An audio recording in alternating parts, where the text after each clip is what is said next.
Ja, Gott zum Gruße, ich darf euch wieder recht herzlich begrüßen, Hulda Offenbauer. Ja, heute lade ich euch ein, etwas zu tun, nämlich nicht nur zuzuhören, sondern auch einmal so richtig mitzudenken und auch heute mitzufühlen. Ich habe mal ein Video gemacht auf YouTube, das Ende der Pandemie ist gekommen oder irgendwie so ähnlich, die Pandemie ist aus oder so. Das wurde natürlich sofort gelöscht. Das war aber nur ein Ankündiger über 2 Minuten, aber es wurde sofort gelöscht. Ja, heute geht es auch um ein ähnliches Thema, zum Schluss vor allem, aber hier kann ich mir das leisten auf Telegram. So, jetzt meine Bitte an euch. Fühlt euch einmal in gewisse Begriffe hinein und beobachtet euch, was ihr bei diesen Begriffen spürt.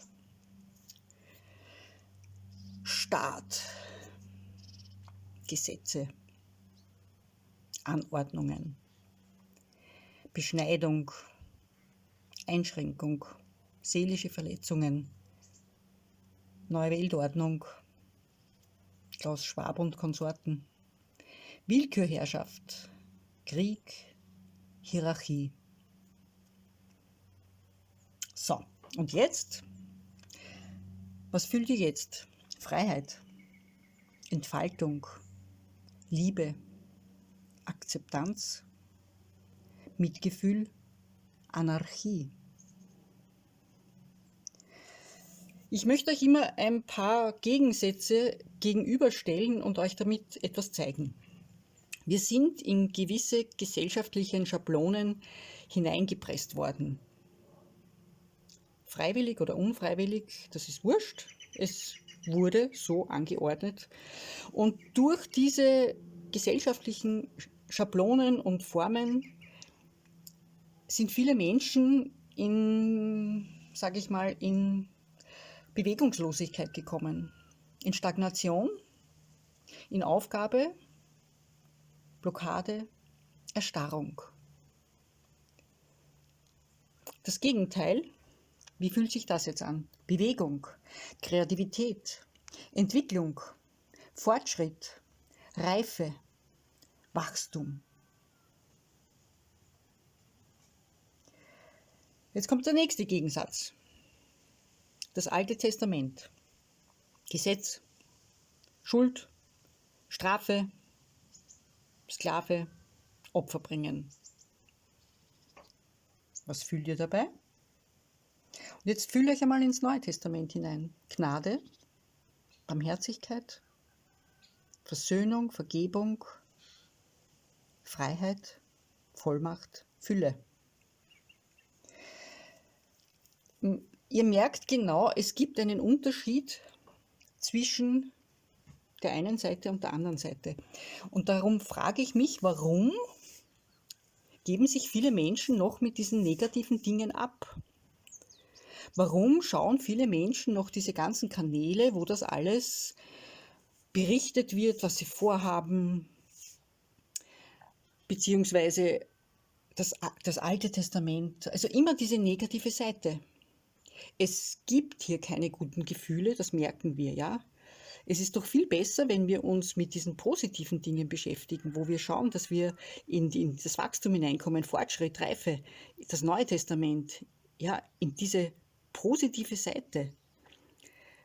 Weil allein schon vom Wortlaut her zeigt sich, was da drinnen steckt. Und warum soll ich mein Inneres mit solchen negativen Dingen belasten, wenn doch das andere auch da ist? Und wir können uns jeden Tag entscheiden, womit beschäftigt mich? Wohin gehen meine Gedanken?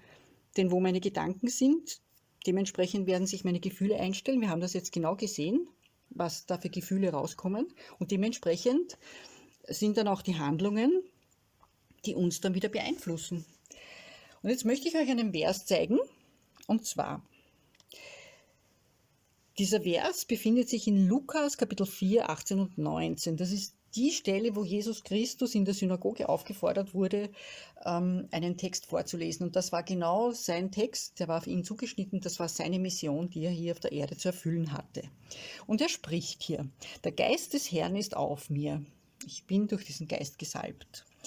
Und dann zählt er auf, was jetzt seine Mission ist. Und das teilt sich ein in den Armen gute Botschaft zu verkündigen. Ja? Und verkündigen heißt als Evangelium, als frohe Botschaft zu verkündigen. Das heißt, die Armen bekommen hier eine frohe Botschaft, das Evangelium verkündet. Ja? Und verkündigen im Englischen heißt interessanterweise proclaim, ja? Proklamieren. Gefangenen die Freiheit auszurufen. Und da haben wir jetzt dieses Proklamieren. Ja? Proklamieren ist ein Ausrufen, das ist ein Ausrufen eines Herolds mit größter Vollmacht. Das heißt, was da ausgerufen wird, hat zu geschehen. Ja? Blinde, dass sie wieder sehen. Zerschlagene in die Freiheit hinzusenden. Auszurufen ein angenehmes Ja des Herrn. Ja, und da ist jetzt wieder dieses Proklamieren. Und dieses angenehme Ja des Herrn, das bezieht sich auf das Alte Testament. Es war üblich, dass in jedem 49. Jahr ein sogenanntes Erlassjahr, Jubeljahr oder Jahr der Gnade war. Und da mussten alle Sklaven freigelassen werden und der Besitz kehrte wieder an den ursprünglichen Besitzer zurück. Und jetzt, wenn wir schauen, diese beiden Begriffe, die Sklaven werden frei und der Besitz kehrt wieder zurück. Schauen wir jetzt einmal in die Welt hinein. Wir wissen ja immer dieses Pärchen Staat und Kirche. Und genau in diesem Missionsauftrag von Jesus steckt alles drinnen, wovon er uns jetzt befreien möchte. Ja? Weil schauen wir mal, der Staat gibt Gesetze. Wenn wir diese Gesetze nicht einhalten, werden wir bestraft. Wie werden wir bestraft? Entweder du zahlst, das heißt, es ist dein Besitz, oder Freiheit. Du gehst ins Gefängnis. Ja, und das ist das, was Jesus sagt. Die Gefangenen werden in Freiheit rausgeschickt und eben der Besitz kehrt wieder zurück.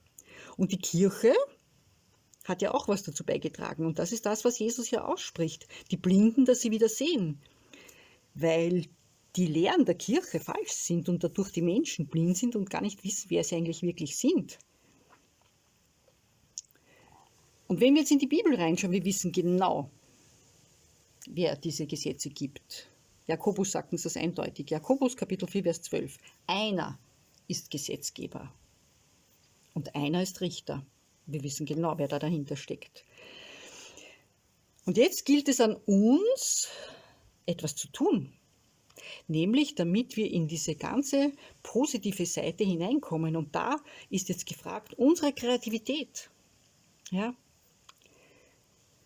Und wir haben viele Möglichkeiten, aber wir wissen, dass über dem Ganzen steht, wie der Vater mich gesandt hat, so sende ich euch. Und Jesus hat auch gesagt, ihr werdet noch größere Werke tun. Was hat er wohl damit gemeint, wenn wir noch größere Werke tun, als er getan hat? Wenn wir jetzt wissen, wenn Gesetze werden beschlossen, man setzt sich zusammen, die Gesetze werden beschlossen und wenn das dann beschlossen ist, dann werden Gesetze ausgerufen. Das heißt, Gesetze werden proklamiert. Genauso mit der Pandemie. Die Pandemie wurde beschlossen und wurde dann ausgerufen. Sie wurde proklamiert. Wir wissen auch, an welchem Tag das war. Und da gibt es keine Zufälle. Ja? Wir haben das alles in die Videos schon festgehalten. Das war genau an diesem 11.03.2020. Das war dieses blutige Fest der Juden, das Purim. Das war genau an diesem Tag, wurde diese Pandemie ausgerufen. Das sind keine Zufälle. Ja? Und jetzt sind wir an der Reihe. Jetzt rufen wir etwas aus. Nämlich, wir proklamieren das Reich Gottes seiner Liebe. Das Reich Gottes des Sohnes seiner Liebe. Das ist jetzt ausgerufen, das rufen wir aus. Das Reich Gottes, des Sohnes seiner Liebe, ist jetzt ausgerufen, ist jetzt geöffnet, ist jetzt bereit, tretet ein. Und ich denke mir, wenn wir das tun, wenn wir das alle tun, jeder auf seinem Platz, jeder in seiner Vollmacht, dann wird es geschehen, dass die Erde anbrechen darf, die neue Erde.